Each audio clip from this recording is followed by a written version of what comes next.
All right, we are live. Hi everyone, I'm really excited to interview Provides Angie.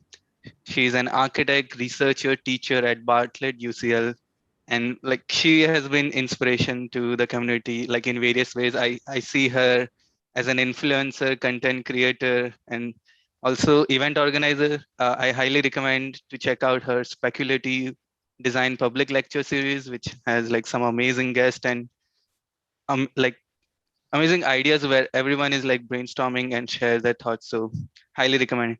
Thanks Provides for being on the show. Thank you for inviting me. This is exciting. Awesome. So we have a lot of things to cover in this interview. So I'll directly jump into my first question. Can you provide us an overview and highlights about your professional journey from bachelor's to this date? Yeah, nice. I mean, I started off just like a regular architecture student, and I was born and raised in Hong Kong. So I also did my bachelor here in Hong Kong. And afterwards, I feel like, after I was actually not such a great student in bachelor. I didn't understand why I was studying the things that I was studying. I had very few insight towards like if there are alternative paths towards architecture because maybe most people find the same that their hometown is like more traditional in their industries. And, if you wanted to do something more creative, you have to find your own way. So then I started looking at master courses. Like after I practiced for a year, I started looking for master courses in Europe. And by chance, I went to Germany in Frankfurt where the Stidoschule that actually do more speculative design. At the time when I got in, I didn't realize that, what is speculative. And I still remember the first day of class, and then the tutors are asking us if we can do like a speculative drawing. And we had discussion. So it engages me because everyone is like talking about stuff that I haven't heard before, and everyone is so passionate. So yeah, and that like shown me the first light towards what can be done more about architecture. And after that, I just realized I actually wanted to do research. I mean, I've worked more, but then I feel like I haven't seen enough. So then, very luckily, I also, my friends told me about the Strauka Institute in Moscow. So then I also went to Russia. It's sort of like a think tank where they put people from different discipline, different country in.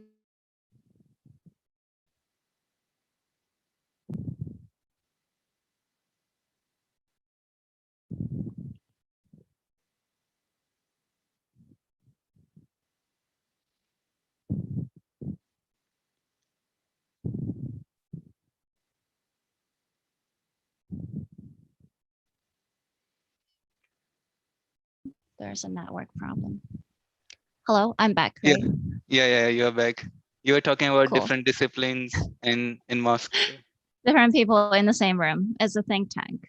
So you have to come up with urban problems and then you have to design towards it. And because you're in touch with so many people from so many different countries and um, different backgrounds and knowledge, you have to learn how to actually collaborate and understand people who are maybe so different or so similar to you.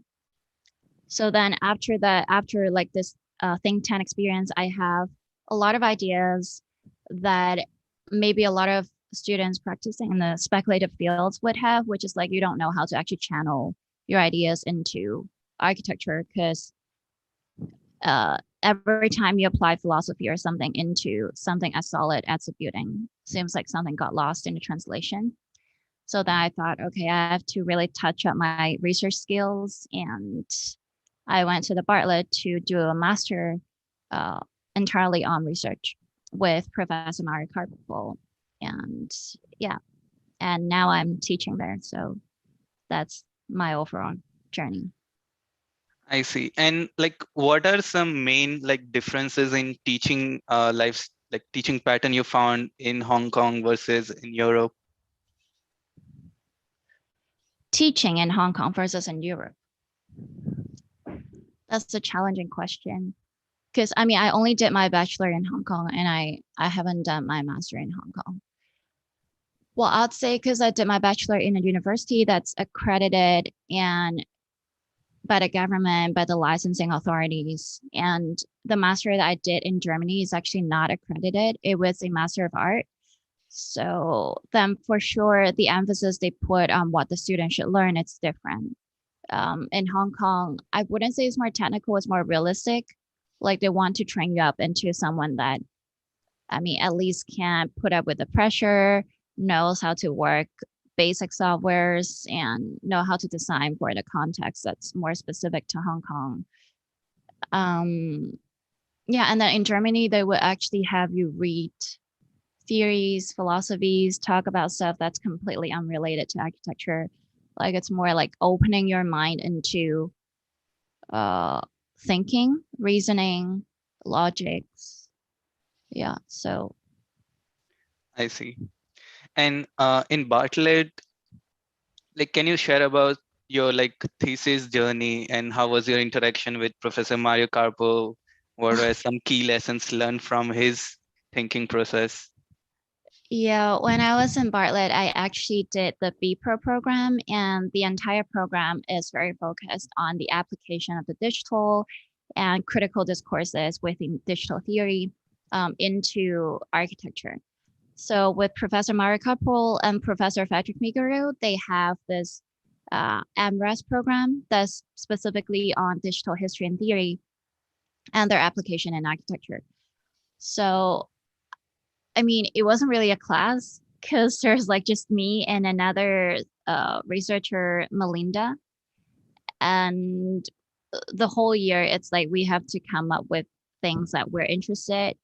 And then Frederick and Mario would help us, like they would supply us with history that we can't really read on books because they were there, they have been there, they've talked to those people, and then they know what's going on. Especially with Frederick, who is like the curator of the Pompidou Museum. So then he like knows all the guys from like 30 years back. And Mario, who have done 2 PhD on digital theories in Italy and elsewhere. Yeah, so it was more like an independent journey to look at what you actually wanted to do. It's not like someone's going to tell you what you wanted to do. And that's probably more similar to what you would encounter in a PhD than in a top master in general. And I mean, other program in BPro, they have a design component where you have to produce projects in a group. But in the AMRES with Mario Karpel and Frederick, it's just focusing on thinking, reading, writing, and how to actually carry out a research in the fields. Yeah. Got it. And if I were to ask a bit more about like what's the duration, and is that you meet with your thesis advisor weekly? Like how's the process being carried out? Yeah. So, I mean, AMRES is quite a special program. I think it was meant for people who know they wanted to do research, but then they're not sure how they want to take it to the PhD level. So it's like a 1 year thing uh, where at the end of the year, you would have a 12,000 word thesis that can potentially act as a proposal to what you're going to do in PhD, right? So usually we meet every week. Sometimes we don't meet every week. It's just as how you would be when you're doing a PhD in UCL. It's like you tell people and you tell like people around you what you need, and then you schedule meetings. So for guys who are not very used to this kind of format, sometimes it might seem like, oh, it's lonely, you're lost, you have like no friends. But PhD is like a self-searching journey. Um, yeah, and format. There really are no specific format. But when I did it, like halfway through, the pandemic came. So then all of us are just locked up and everything was switching online. So at the end, we met less often because of the challenges that we were facing. But yeah, it was for me, it was really fun because you actually get to talk to people who were there in history and just spend time with them every week, like just talk. over stuff. So Got it. And like I'm highly inspired by Professor Mario's book. So if I were to ask you, like, what are like few uh, theories or principles you resonate the most with his thinking? yeah, I mean the way I learned from him, it's well, I'm sure most people found history boring when they're in high school and you feel like, oh, why do I have to like remember all these people who did all those things and stuff? But what I've learned from him, it's like if you have passion and if you have curiosity, you keep asking the right question and then you try to map a timeline of events that's relevant to what you're doing. So history is um, his story. But then because it's academic research, you need integrity. So then you have to keep validating if your thinking of what had happened is correct. And because, nowadays with digital technology, it's almost like there is a rush that you have to master certain technical skills and then to just make something with those technologies. But when looking into history, you look at the scientists who actually invented certain concepts or philosophy, you feel like that wasn't meant to be what we're doing now. Um, for instance, my biggest inspiration um, has it's still Norbert Wiener, and then how he talked about information and data when there was no concept of information and data. And then you feel like, it wasn't supposed to be like what we're doing now, which is like we make breads and then we keep it and not actually eat the breads in the bakery. And he said in Human Use of Human Being, the book, that we should, if we make information, if we produce information, we should think about its utility, not for its selling price, not to keep it in a safe and have it devalued. And that if you apply it into contemporary cases, you always learn something. So that's the first thing is history. Um, Second thing is I would say he focused more on understanding social economy to architecture. So it's not just about form finding, but like understanding what led to certain discourse in architecture. If you have a goal that you want to achieve with digital, how can you understand the social economic background? For instance, he would talk about 3D printing. It's not just an architectural technique, but it's also a way to get rid of the marginal cost in production. So then you don't actually need economies of scales. And in that way, theoretically, we can have mass customization so that even general public can enjoy customized design to their taste. So you're democratizing high-end design for the general public. So it's just from one technology, by studying its history. And like, for instance, he would study printing and to understand like how printing help in lowering the price of knowledge and information. You have diffusion and dissemination of that. So I feel like that's just a new way of thinking about how we circulate value in a society. I That see. was a long statement from me. No, I really like the 2 points you touched, and like one of the thing I found interesting in his books is like some of the points are quite thought provoking. Like, one analogy I remember was like it's right. We think of 3D printing at mass scale, but like if you do 3D printing of same square block 1,000 times or you do different shapes, like it's gonna take the same energy and effort. So it's like customization doesn't take any extra effort as you like print different kinds of drawings on a paper. Yeah, So that really provoked that, okay, there yeah. are some different ways to think about it. Except intellectual knowledge. Like the price is directly on the intellectual effort of the designer. Yeah. Awesome. And what will be your piece of advice to students who are considering to apply for Bartlett? My piece of advice. Well, I think everyone should know that Bartlett is quite a big school. They have a lot of different, I think there are 200 staff or something. And there's so many different programs.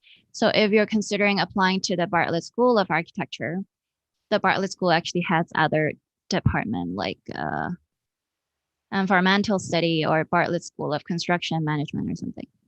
So if you want to apply to Bartlett School of Architecture, you must look what are the things that you wanted to do. Like you can either have an accredited part two in Bartlett, or you can also go to where I came from, which is like the B Pro that has 5 different programs. There's architecture design, urban design, I think bio ID, architecture computing. Yeah. So if you know what you wanted to do, and then there's something that you want to achieve, and you're ready to just get your mind blown and like accept this courses that you've never done before. But I think the the one thing that you really need is self motivation and also collaboration. Because in the B Pro, you never work alone. You always have to work in a team. So then you understand architecture is not a one man band show. It's always multi person, and you have to learn how to come to consensus about stuff. And usually it's pretty rough as well, not because of the school environment, because you're in contact with the latest emerging technologies. You have to understand them, the theories, the history behind them very quickly. And also you have to think about how you can actually apply them. And there's no one way of doing it.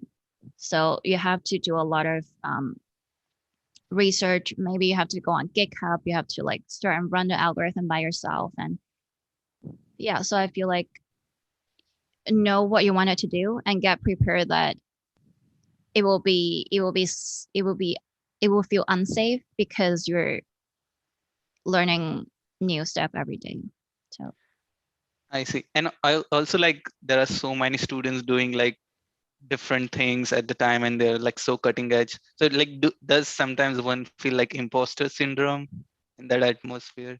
that's a really good question. I mean, I think imposter syndrome. Yes. Um, I also used to feel that every day because I also have questions. I also have received many questions from students that have told me like, provides I really need your advice because I feel like I'm not coding my AI from scratch. I'm not coding whatever algorithm from scratch, and I don't understand it enough to actually do something about it. And then she'll be like, I know that you're doing some workshop. Are you going to code from scratch? But then I think right now what people don't understand is that no one really understands anything. I mean, AI was supposed to be a black box. So even if you code it, it's more like a collaboration between you and the machine, right? And most importantly, it's there are many different disciplines in this world. And sometimes we forget that we're architects, we're not programmers, we're kind of not like engineer, we're we're not a lot of things. We're architect. And it's this slippery relationship that actually stand interdisciplinary between different fields that makes me feel like we're like an imposter. But then actually we have to learn how to collaborate. And if you need some knowledge, there's always a way that you can just ask on communities to know more. Yeah, so it's not like if you code from scratch, you would understand something. It's kind of engineering AI is kind of like enterprise grade effort. It's probably not for people who have had a background in architecture all their life. So yeah. I see. And like one question I have like is there anything you wish you would have done differently at Bartlett now that you see your journey? Um, I've done differently at Bartlett. I mean, when I went to the Bartlett, I already kind of know what I wanted to do. So mm, not really. I see. No problem. Cool. Do you What plan to about do you? PhD? Yeah, actually, I'm about to start mine. So yeah, that's exciting. It's good to learn. So then the thing about being in the field of the digital is that there's something new every day, and you have to get your like foundational knowledge really straight, and but then at the same time keep absorbing new stuff. So I'm excited for it. That's great. I wanted to touch upon like the aspect of collaboration you mentioned earlier. So can you share like about your practice current and like what's the goal and who are the collaborators? Yeah, of course. So collaborator. Yeah.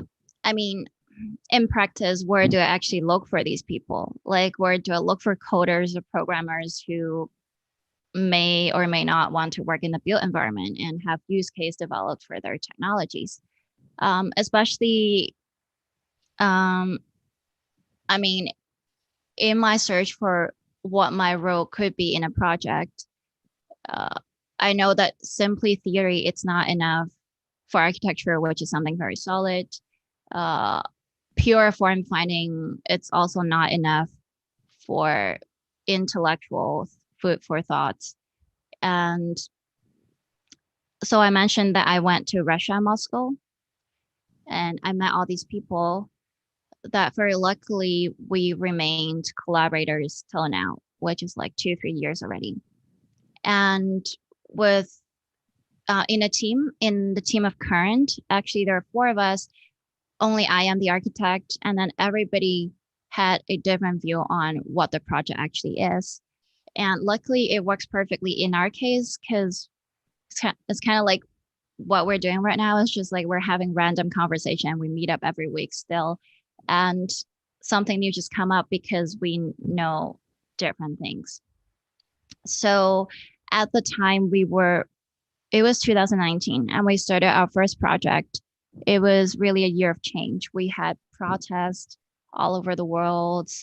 There's like climate change and all these things. And we just thought, um, we wanted another way of media, that it's not just purely on a 2D screen.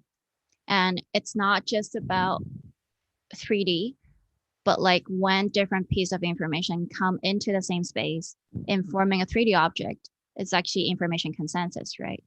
It's almost like if I take a picture of this mic from this perspective and that perspective, and I put those images together, do they agree on the same truth to the scene? So then we started formulating from computer graphics perspective, from algorithmic perspective, how we think the future of authentication of truth could be with environment reconstruction. So, I mean, it's also not something new that we just came up midway. It's also a discourse that many people are looking into. We have done research on projects that forensic architecture have done. Intel TrueView, which put cameras all over a 360 football field so then they can reconstruct what happened at a certain moment. And then we thought, okay, what are social economic trends and what is an urgent problem that we need in a society, because we wanted our project to have value. So then we are all interested in live stream and its economy. So then we begin to think what would happen if we can actually stream volumetrically. And that's how the collaboration started. Uh, I would say it's not because we started out as friends or like those kind of relationship, but because we started out as four people who actually have passion over similar discourse, even though we're from different fields, we're so ready to like know each other and compromise some of our ideas for the integrity of the collective good for the project. So yeah, that was the project current, which I think later maybe we can show a short clip of what we did. And you also asked about rear, right? Yeah, I was about to ask. Yeah. Yeah, so rear is the rational energy architect, and it actually came after I did Strauka. I actually met all of my collaborators in that collective from Bartlett, and we were all in different programs. So Alberto was in PhD. Um, David is actually in architecture design. I was in master research. Nicolata was in biodesign, and Baha is actually independent architect. having his own practice right now. So, I mean, it's just that one day I was reading the Schrodinger's What is Life, and I was so intrigued by how he talked about um, the connection between stuff that happens at a very small scale and our macroscopic observation of this micro states intervening. And he, of course, talked about entropy, and he would talk about how intelligence or life is actually minimizing local entropy or minimizing free energy. So then I started looking into other theories of biology that is transforming from a biology of things, like the study of an object, to a biology of processes, including the free energy principle by Professor Carl Friston in the neuroscience department of UCL, and the information theory of individuality. So they're looking also more into the information exchange of uh, social biological entities. And then, I mean, when I did my thesis with Mario Karpel, it was on cybernetics theory, right? So then I started to look at, like the different component of this history. And I was thinking, okay, these are great theories, but how do we apply in architecture? And I realized, although it started as like a naive question, but it was actually a big enough problem. So then I started asking my friends if they're interested in looking into this together. And very luckily they are. So then we started looking, and then we formed the rational energy architects, which we call the REAR. And we wanted to do rationalized energy design for architecture. More specifically, we look into the application of artificial intelligence that we define as rule-based and machine learning system, and the integration of these different intelligent tools into the production of design. More specifically, the workshop that we've been teaching in multiple conferences, it's about solar design. So then we wanted to apply the theories of entropy and all those things that I've mentioned into diversifying solar devices that are not just flat panels, but they should have many different topologies. Like when we look into a coral reef, every coral develop a different topological solution to the same problem of solar vectors and stuff like that.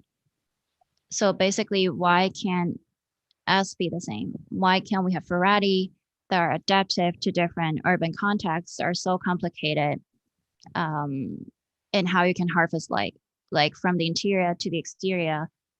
And then, yeah, we just started working together. That's so interesting. And to be honest, it's rare to see like a organization which have like such different disciplinary background for to do architecture and multidisciplinary research work. So it's great to see. I'm just curious, like you do teaching, you do workshops, you like collaborate at rear and current camp. Like how does a day in your life look like? A day in my life. Okay. That's such a TikTok question to ask, I feel like. Well, it depends. I mean, to the most extreme case, sometimes I start with meeting with people in American time zone like you, and I'll have to wake up at 4 a.m. I mean, that happens like 7, 8 times. So that's like the extreme case in the past year. And then if you have a meeting in the morning, you feel like morning. I used to not be a morning person, but after I did research, I feel like morning is like the golden hour for your brain. So then I would eat breakfast, I would drink coffee, and I just immediately start working. When I was doing current, sometimes I even forget to brush my teeth, which is disgusting. But you're just like wake up and then you're like, okay, I want to see if the rendering is done. So then you just ran out and oh my God, it's done. And I just start working. So that's like the extreme case. And I mean, it's like normal. I sometimes like I work till midnight or something. And I feel like it's just a bad thing for anyone to actually do that. But if I have class, sometimes especially in the pandemic, there is no people after you that knock on the door and ask you to leave the room that your class has to be finished, right? So then sometimes it just goes on and on forever. Yeah, but generally, I everything it's by schedule. Like ever since the pandemic started, it's like the world never sleep. So it's and you don't have to like spend time waiting for elevator, waiting for bus and stuff like that. So you spend I don't know 18 hours straight, like really just sit there and work. So that's like my normal day in the past year, which is not the same in the year before or the year before the year before. I see. Yeah, I recall like sometimes I see your stories meeting at 12 a.m. or something like it's yeah. Yeah, sometimes if I have energy, I will actually post story. Um, yeah. So, and I feel like social media is actually a good place to share knowledge for free and let people see the work that you're doing. And I mean, that's also how I got to know you, which is awesome. Great. I think now I would like to dig deeper into your research work. So, if I were to ask, like, what are some few papers which you would like to give some highlights or summary of your research till date? Yeah, I mean, when I did my thesis with Professor Mara Karpel and Professor Frederick Miguru, I started with cybernetics and thinking about how to look at blockchain applications in architecture. So already started there. So maybe we can start there.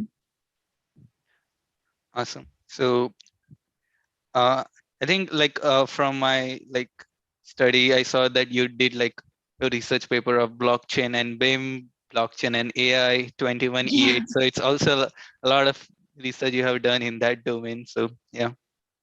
Yeah. I mean, there is a paper that came out. It's called Attention is What You Need. And then have you seen that? And then there's like another paper that came out like Attention is Not What You Need. And I think recently there's like a attention is it what you need paper, but like not in the field of AI, but in the field of biology or DNA sequencing or something. So sometimes when you think about, okay, how do you actually engage people with your research and what is it that you actually wanted to do? Um, the Beam blockchain AI thing, it sounds like a hype. It probably is a hype. But then when I first started looking at it, it was actually to think about if we want to have collaborative intelligence between people, but the tools that we operate with are not collaborative. They're proprietary. They don't talk to each other. It's hard to transfer data from one interface to another. Uh, Not to mention the really expensive subscription fee that you have to pay for all of these software. So how do we actually have a social economy for individuals? And then better yet, if we don't talk about money, can we actually transact data by data so directly without the medium of uh, money as currency? And actually, all these ideas um, emerged when I was back in Straucom. So one of the researcher there is Mark Wilcox from New Zealand, and then he was already he has always been a technologist. He's like not architect. And then now he's doing a startup in New Zealand, and then the startup is basically called 21E8. So when I first got in touch with the concept, he would like explain to me his vision in what are the current problems of blockchain, including like, for instance, certain blockchain initiative that I wouldn't name. It's probably like too expensive for any like individuals or normal people like me to actually, anchor their information on it. So then he would say like, what if we think about microtransactions and stuff like that? And I'll be like, oh my God, that's what we can think about architecture. It's like as opposed to thinking how we can send a large sum of upfront payment over a network on a distributed network, which I think to a certain extent, blockchain or not, there will always be a risk. So what if we can actually break down those values and then have microtransactions instead? Uh, yeah, and then from that, I started thinking, okay, what if BIM and a common data environment that we use, we can also do the same.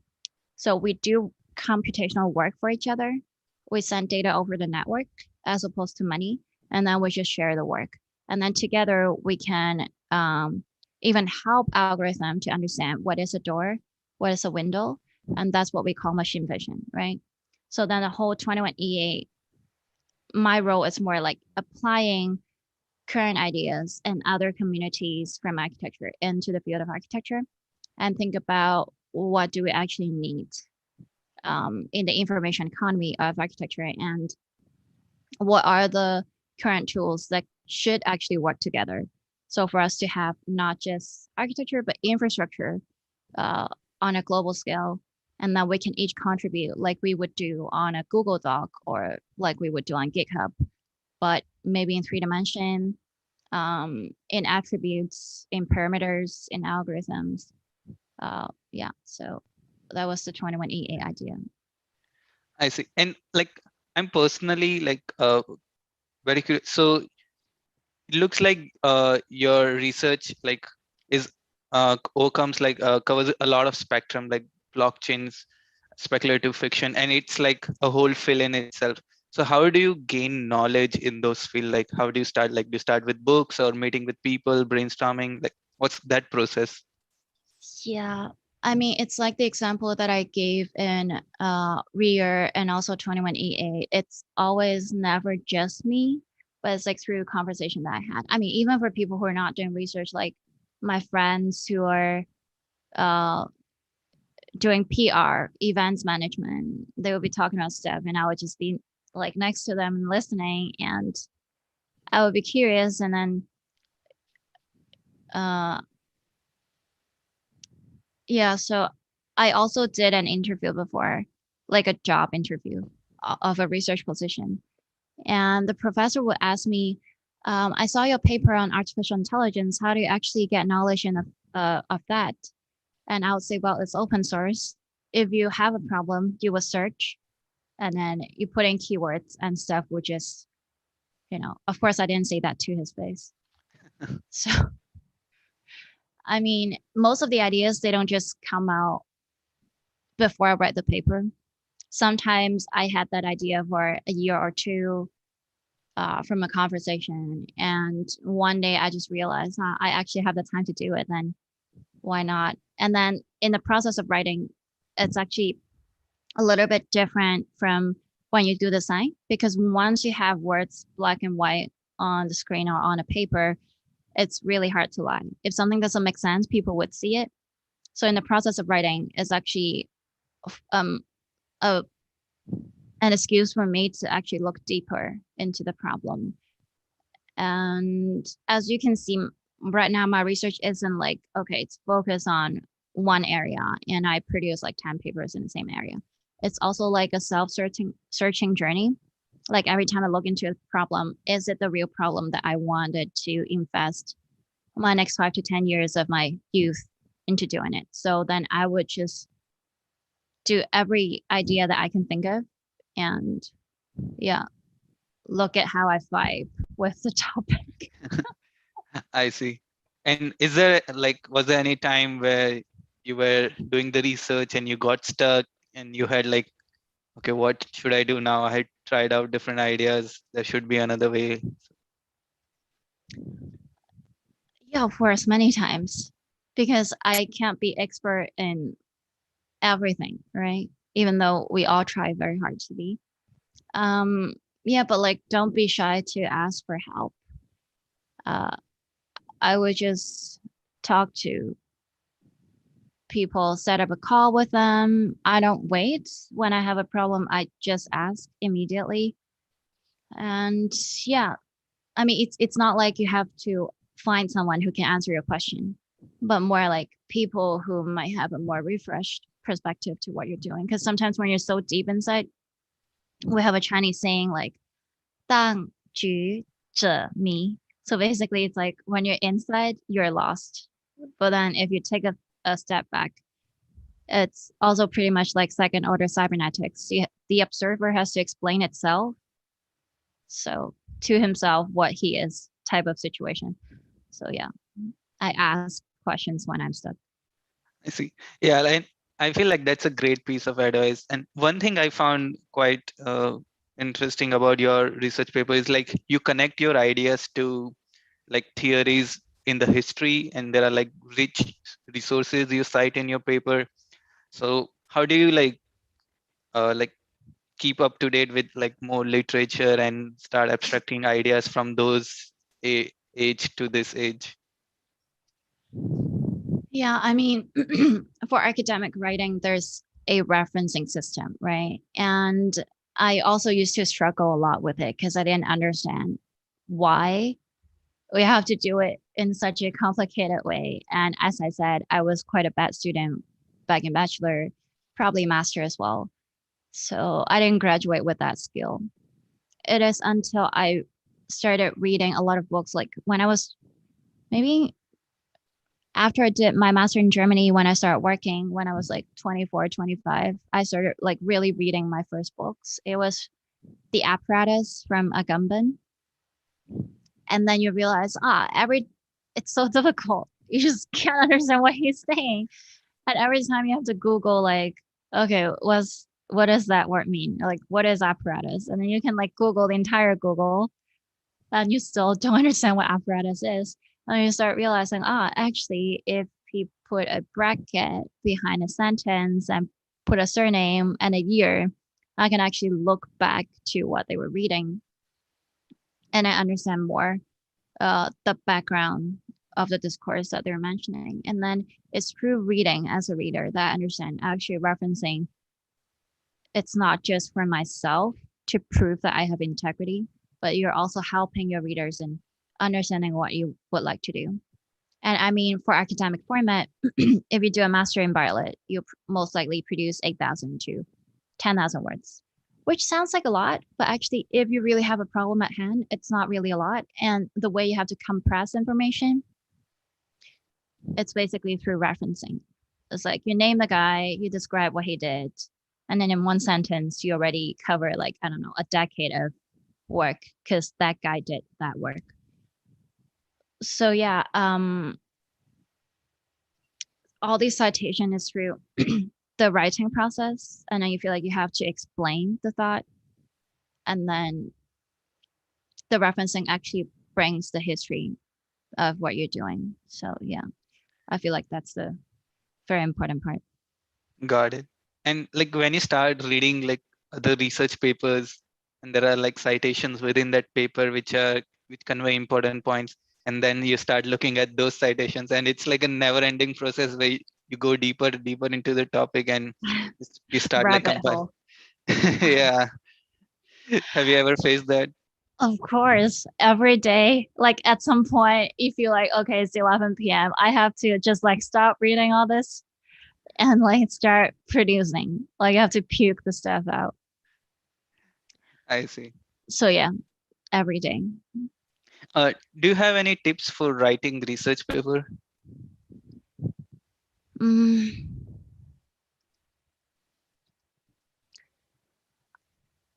for me, wow, sounds like such a cliche, but like writing is a means for me to express my ideas.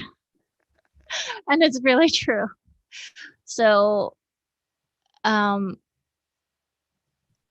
actually, this morning there was a masterclass advertising on my Instagram, and it was the author Margaret who wrote *Handmaid's Tale*, and then she was saying like the only way to be a good author is by writing, and there's no other way out. So I used to be really bad at writing, and you just kind of keep doing it. Um, let's see. I mean, usually when I teach student how to write, I start exploring with them what they actually care about. And at Bartlett, you have students from all over the world, but sometimes they forget that they're from their home country, and then they really wanted to learn from the Bartlett experience, right? But then actually, what they don't realize is that the very insightful perspective towards other culture and things that's going on around the world right now is probably what the field need and what you yourself need to inspire and write stuff. So usually I would ask them to start with a problem. Like, what do you think is urgent today? And through even if it's 8,000 words, the one skill that you really need is if you can use all of that paper space to talk about the same problem. Like that's really a skill. Like if you look at Benjamin Branson, who wrote 500 pages on the stack, and he would say that the 500 page is actually a caption of the first image on the book. And then you're like, oh my God, how can I write 500 page on the same thing? But the truth is, I think for every good piece of writing, it's very focused. And I mean, even people who write fiction, it's never something that's imagined, like appearing out of nowhere, but it's something that has happened, but then you switch its context. And I feel like this sort of creativity has a lot of common with what we do in research. It's like you find a problem, you find an inspiration, you apply it in the context of your expertise. So yeah, I would say the same tips that I would give to my student. It's also referencing, a lot of referencing. Like, don't feel like if you reference, it undermines your originality, but it actually shows that you're the expert to the problem in your field. Don't forget where you're coming from. Don't forget who you are, and just look back at what you might need personally. So then you always have a passion in looking into that research. And yeah, maybe one last thing is like, you can never know if you're good enough. So go to conferences, send your paper to peer review journals, have them tell you what's not good enough about your research and have a critical view from outside. So, I mean, like for instance, last year, I feel like I did a conference every month or if not more. So then it means that throughout the whole year, I keep writing paper every month. Like, so one paper in 1 month. And it's not about a quantity thing, but more like if you have one paper, if you have one idea, you only have 3,000 words. And every paper, you cover like one aspect of the larger problem that you wanted to discuss. And then you just keep writing until a point you feel like, now I know what my project is. It's like in design, just keep doing it every week until you know what are the techniques and skills that you want to be an expert in. So yeah. Got it. And I wanted to ask like few questions on the speculative design aspect of your research. So if you were to like give an overview about one of your speculative paper, which would that be, and like what was the thinking process? Hmm. Yeah, I mean, I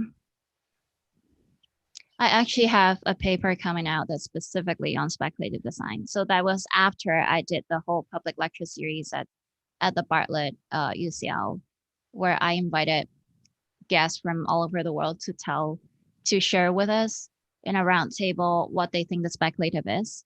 And I even invited architects who are actually practicing in the field. Like usually you wouldn't say they are speculative, but then it actually gave me a new perspective in the sense that the speculative doesn't mean it's always fictional, but it could be speculating what could happen in 5 and 10 years, where you have some technology there, but maybe it's not ready enough. And then you would actually think about, what alternative futures can we have? And it's not, there are elements of narrating, storytelling, but it's more like how do you persuade for people to invest their time, resources into pursuing and believing in a certain vision. Yeah, so I feel that it does have some common features with, let's say, speculative financing. It's like you persuade the general public or investors that your business or your trade actually has a future, and then you have them invest. But I mean, in the commercial world, people will be looking to extract value through very rapid fluctuations. But like in speculative design, it's also a risk in investing time and youth, right? Like one guy only has so much lifetime. So I feel like it's this spirit of preemptively doing research and development. That's a speculative for me. And if I have to name a paper, I mean, probably we can also we can talk about the personalization urbanism paper that I did for the conference Deep City, which was basically looking into how we can apply all of this hype marketing automation type of thing into a non-commercial world for maybe public housing or urgent housing problems in the built environment. Yeah, so that was the kind of speculation that you think about. Okay, what if one idea is not used to earn money, but actually generate other types of value? And I also think that could be speculative because it's not happening now and it's happening in the future. Yeah, and like I was looking at the like the structure and diagrams of that paper, and like you also like interviewed like people from the media and communication background to understand Yeah. how like that industry works. And Yeah. I mean,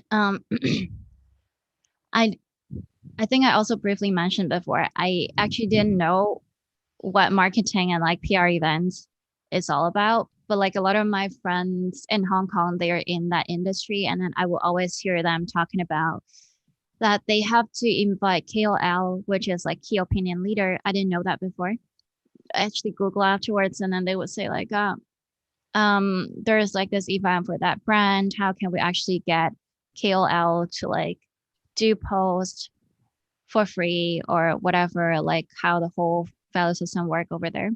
And what I really extracted from it, it's like how you can actually engage general public on the social media um, in certain, not a product, but like in academic fields would be discourse, right?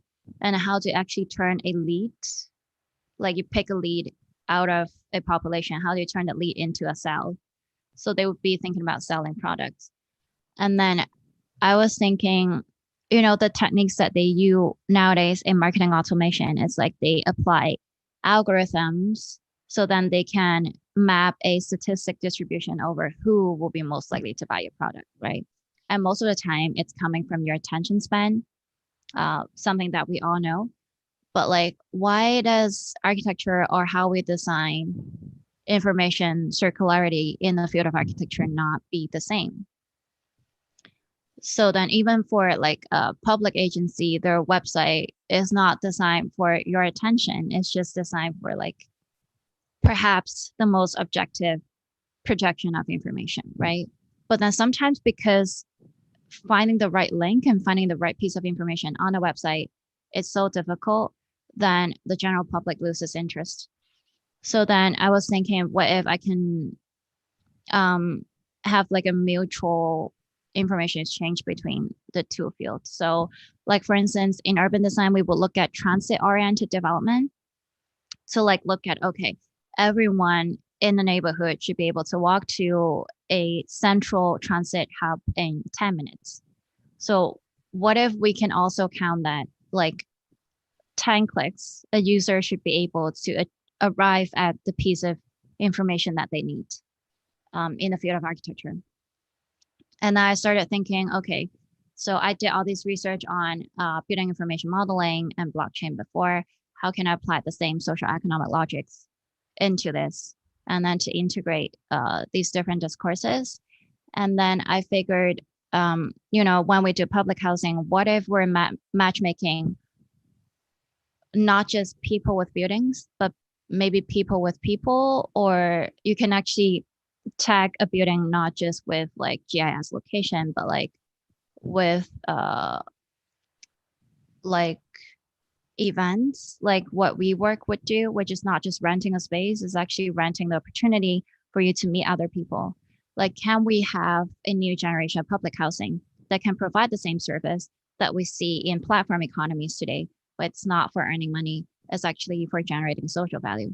So the ultimate argument is actually nothing technological. Technology is just a driver for social economic change. But the argument is like public housing, it's not just about delivering a housing design, but it's actually socializing communities to form around the housing initiative. And then how do you make sure that post construction, people would still work together from building information modeling to building management and to form consensus over the built environment. Yeah. So Yeah, like that's quite interesting. Like I found that paper also quite like different than like a read research paper. So I know we have reached like almost 1 hour mark. So I have like a couple of more questions to ask. So since you have worked with blockchain, AI, and speculative design theories, like do you have a utopian or dystopian vision for architecture? you asked this before, right? N- Have you asked this before? I think in one of the public lecture series that I did, you also Yeah, this like is like in your favorite question. It's like yeah, crowdsourcing dystopian ideas and my utopian. Okay, I mean I don't usually think about that because I don't feel like anything I'm doing it's like is like utopian or dystopian. But I would say maybe the Kardashev scale. Basically Kardashev scale, it's like uh measuring technological advancement to a population and to see comparatively their civilized um, level. So it's actually by uh, Kardashev is like a scientist, and then he actually formulated, I think in the 60s or something, that there would be three different levels of civilization based on this. The first one, it's like a civilization that is able to use and store all of the energy on its planet. The second type, type two, would be a civilization that can use and store all the energy in their stellar system. So, like the sun is our star, and we will be able to use all the energy from the sun, which we're really far from. And like the third type, it's basically civilization that can use and store all of the energy in their, I think it's in their, kind of forgot, uh, not solar system, but like one scale larger, the universe scale. And then you realize, actually, we're not even the first type, the first level of civilization. We can't even use and store all the energy on our planet. That's why we have climate change. So I would feel like type one Kardashev, it's already quite a utopian. Like for instance, you would see science proposal like the Dyson star, where you have light harvesting devices all over the sun, so then you will capture every uh, string of energy releasing from the sun, and then you'll be able to transfer that back to Earth and to actually have like a sustainable energy, unless the sun dies out and becomes a black hole and we all die. Then that would be like the dystopian, probably. got it. And I know like we talked about your research process. Is there anything you want to add on that, like question of like what's the start to end process of formulating a Mm, research question and like come to a conclusion? yeah. Usually, I mean, I have my phone with me all the time. So whenever I think of something, I just write it down. Like I don't wait a second and think that I will write it down tomorrow, but like I literally just write it down on the spot. And that's usually how the research process go. So every new idea, I open a new document and then you just accumulate it until up to a point that it's, there's a threshold. It's incremental enough for you to actually do a 3,000 word paper for publishing or peer review. And it's never, for me now, I feel like I am actually still quite young in the field and I'm not experienced enough. So my writing process is never like perfect start to end. It's always like I have to keep asking myself the same question. Is um for instance, for the personalization research, I have to think, okay, personalization, something that's data and information, and architecture is something that's built, and once you build it, you can't change it. So how do I personalize a space and not just do interior design or A&E? So you have to keep asking yourself. the same question to make sure that you're not writing too much about marketing automation and then you forgot about, okay, actually I'm doing architecture and my expertise is in that field. Uh, yeah, so if it's 3,000 word paper, I'll usually maybe up to 5,000 word, and I keep deleting the stuff that's unnecessary. So there are many versions to the same paper. Um, yeah, and as you write, it's only when you know what you don't know. So then the research process, it's most likely writing a lot, deleting, writing a lot. But usually I start with a structure.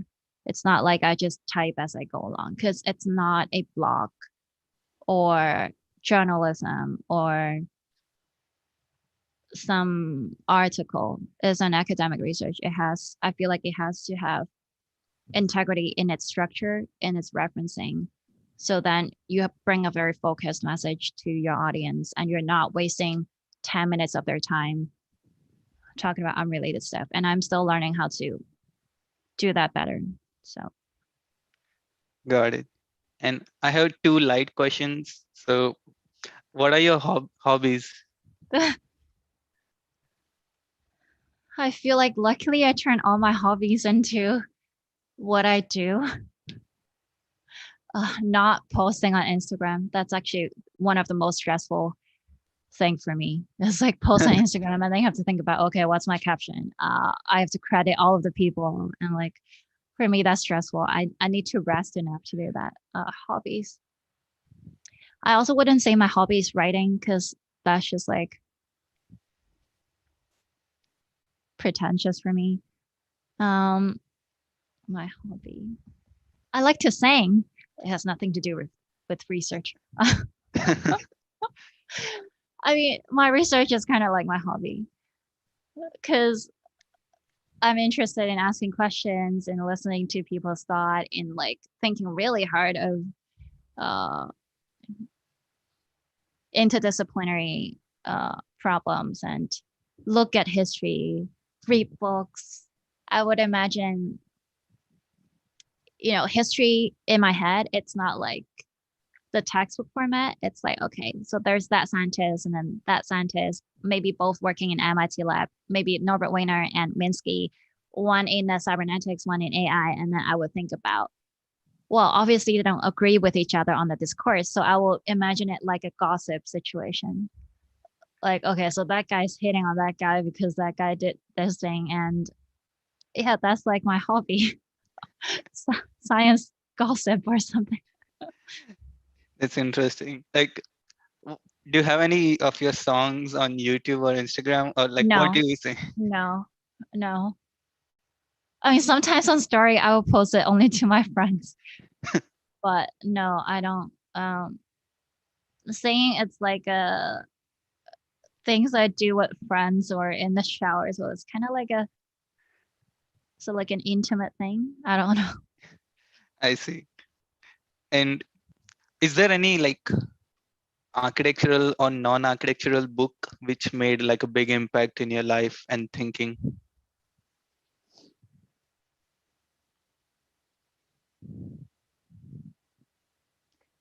Yeah, I mean, for sure.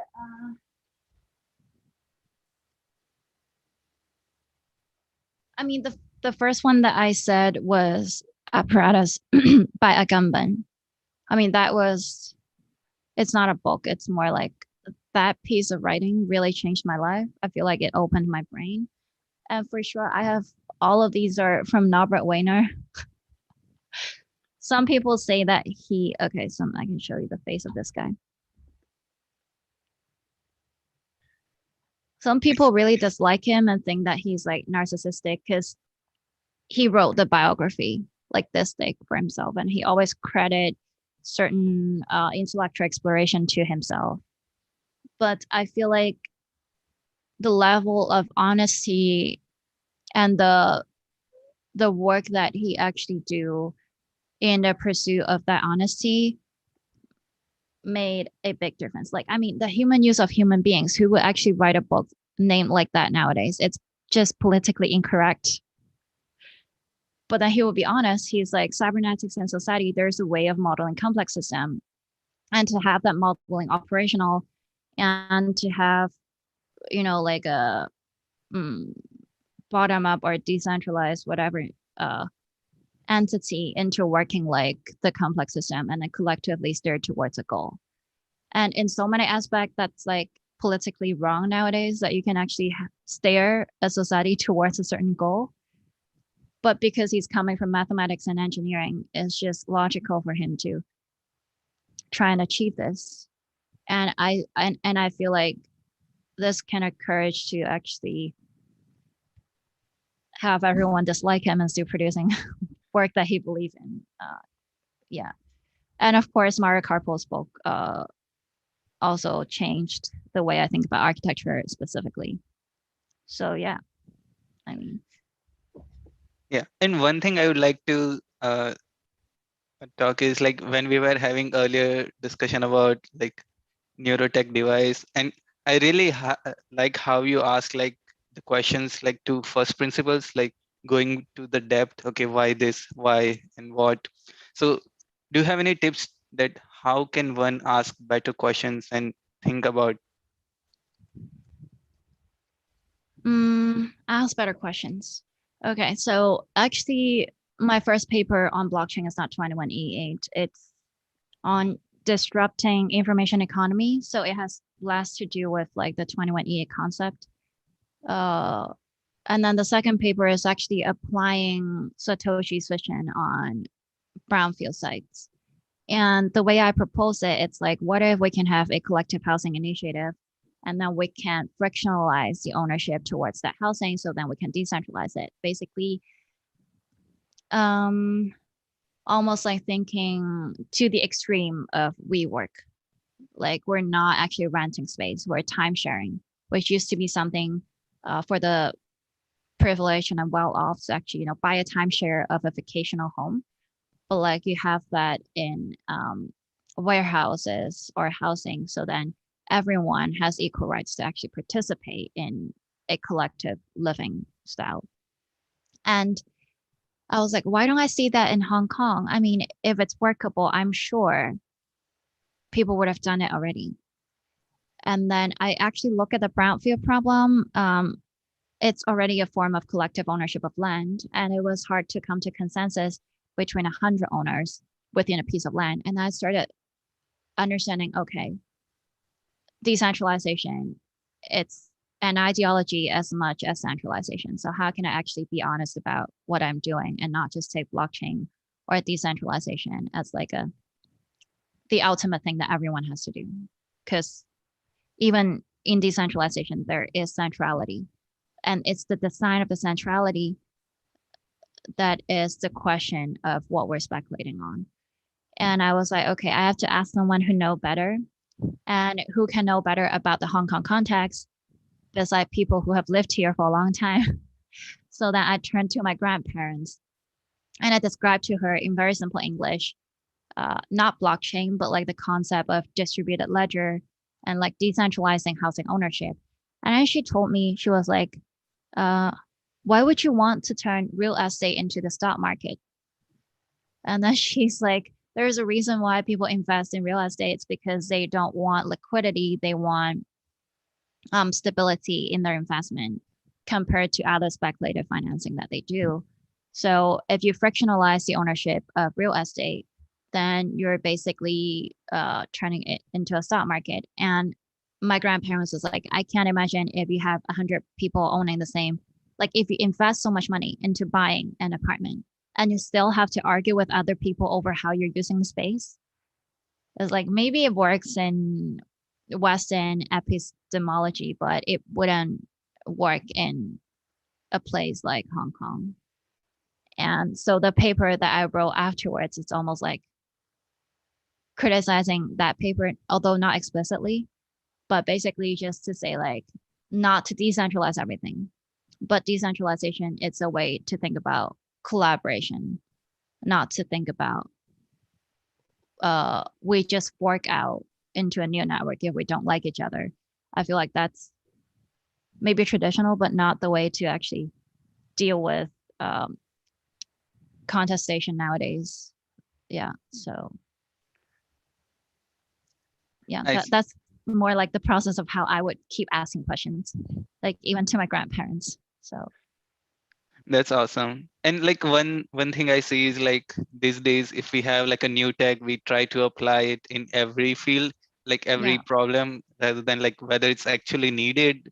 Like, is there any other way to solve the same thing? So this perfectly demonstrates. Yeah. I don't. I mean, personally, I feel like it is needed. I mean, but it depends on how you actually deal with the problem. Like most of my process started off similarly. Like, okay, I have this idea of, mm, let's say, okay, suddenly my mind just went blank. Let's say I wanted to apply, okay, let's just take the blockchain example. And then obviously it engages people because everyone feel like, oh, it's something that everybody's doing and then we don't know. And then it started out as like a naive research, like what Schrodinger would say in his book, like a naive physicist approach, which is you just take something, you put it together, and then you think really hard to rationalize whether there's something in between these two things. But I think most important point is the honesty in that if it's not needed, you have to say it's not needed because we're not in the free market where a product has to succeed. And the value of actually doing high risk research is that it can fail. And the failure still teaches a lesson of what's needed or not needed in society. Yeah. So I feel like we have to go through the process to know if something is not needed. Got it. I wish the conversation goes on and on, but I have this last question. So, is there anything you wish to share which we didn't cover in the interview, and how can people follow you and your work? You can follow me on my Instagram. So like just go to provides.ism, provides.ism, and you would see my work. Yeah. If you wanted to learn more about my papers, you can go to ResearchGate, or if you wanted to learn the intelligent pipelines or the combinatorial pipelines that I mentioned earlier, you can join our workshop with RIA. We're constantly partnering with conferences to uh, bring new workshops every time. And then we would go through interface from Houdini to Grasshopper to Visual Studio, thinking more about how we can actually use voxel as a data structure that's universal for these different interfaces for data transfer. Yeah, and I think there will be a new series of speculative design lecture coming out in the next academic year. So you can also watch it on my YouTube, or you can follow UCL's event page, and then they will have all the recordings on there as well. So yeah, I mean, of course, it's an honor for me to have this interview with you, and I feel like I had fun. I mean, even when we did the prep section, I feel like that was fun. And you're introducing the devices that you're testing with as a architectural technologist. I feel like, yeah, we need more effort or initiative like this in the fields. Yeah, thank you. Thanks a lot. It was like I learned a lot from this interview. It was quite insightful to know your process, and thanks a lot for your time to do this. I encourage everyone to follow like provides, like she's sharing amazing stuff on her Instagram and other mediums. Thank you. And just like if your papers get rejected, don't be afraid to just like make it better and try again. Like just keep doing research and development. Awesome. All right, that's it from our side. Have a nice rest of your day. Thank you so much. Bye. Are we really saying goodbye, or it's just from